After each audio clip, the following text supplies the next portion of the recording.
Taluk library കൗൺസിലിന്റെയും Arangottukara വിദ്യാഭൂഷണി വായനശാലയുടെയും സംയുക്താഭിമുഖ്യത്തിൽ taluk തല എഴുത്തുകാരുടെ സാഹിത്യ സംഗമം നടത്തി.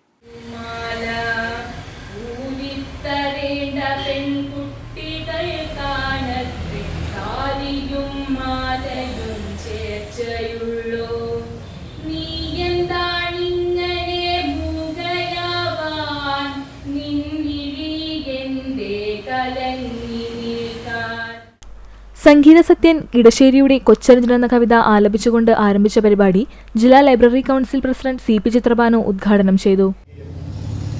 ഓരോ എഴുത്തുകാരനെയും പരസ്പരം അറിയുകയും അവരിൽ നിന്ന് സ്വീകരിക്കേണ്ട എന്തെങ്കിലും ഉണ്ടെങ്കിൽ സ്വീകരിക്കുകയും അവരിൽ എന്തെങ്കിലും കുറവുണ്ടെങ്കിൽ അപ്രിയമില്ലാതെ തന്നെ അവരെ ബോധ്യപ്പെടുത്താൻ ശ്രമിക്കുകയും ചെയ്യുക എന്ന് പറയുന്ന സൗമനസ്യത്തിന്റെയും സഹൃദയത്തിന്റെയുമായ ലോകം ഇന്ന് മാറിപ്പോവുകയാണ്. അതുകൊണ്ട് തന്നെ എഴുത്ത് സ്വാഭാവികമായി മനുഷ്യനുണ്ടാക്കേണ്ടുന്ന വിലയും താൻ എഴുതുന്നത് കേൾക്കാൻ ഒരാളുണ്ടെങ്കിൽ അയാൾ പറയുന്ന അഭിപ്രായം കൂടി സ്വീകരിക്കപ്പെടുന്നുണ്ടെങ്കിൽ തന്റെ എഴുത്ത് പൂർണ്ണമാകൂ എന്ന ബോധ്യത്തിൽ നമ്മുടെ നാടിനെ സംബന്ധിച്ചിടത്തോളം ആർക്കും എഴുതാൻ കഴിയുന്ന വിധം ഓരോരുത്തർക്കും അവരവരുടേതായ ആശയങ്ങളും അനുഭൂതികളും ആവിഷ്കരിക്കാൻ കഴിയുന്ന വിധം അവർ എഴുത്തിന്റെ ലോകത്തേക്ക് പൂർണ്ണമായി മാറിക്കഴിഞ്ഞിരിക്കുന്നു.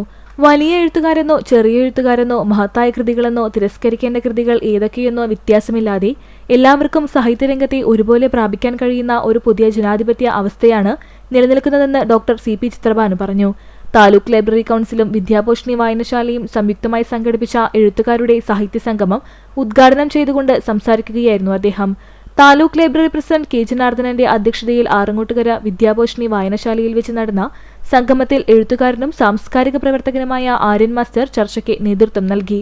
മുഹമ്മദ് ആറങ്ങോട്ടുകര, ശ്രീലത മണ്ണൂർ, K ചിത്രലേഖ, ശശി പരദൂർ, സച്ചിദാനന്ദൻ വെളിയടംകുന്ന്, രാധാകൃഷ്ണൻ, ഉണ്ണി പൂക്കരാത്ത്, TP ലക്ഷ്മണൻ, VC ധനലക്ഷ്മി എന്നീ സാഹിത്യ പ്രതിഭകൾ തങ്ങളുടെ സാഹിത്യാനുഭവങ്ങളും രചനാവഴികളും സദസ്സിൽ പങ്കുവച്ചു. വായനശാല president KV Satheesan, secretary KP Janardhanan എന്നിവർ പരിപാടിയിൽ പങ്കെടുത്ത് സംസാരിച്ചു.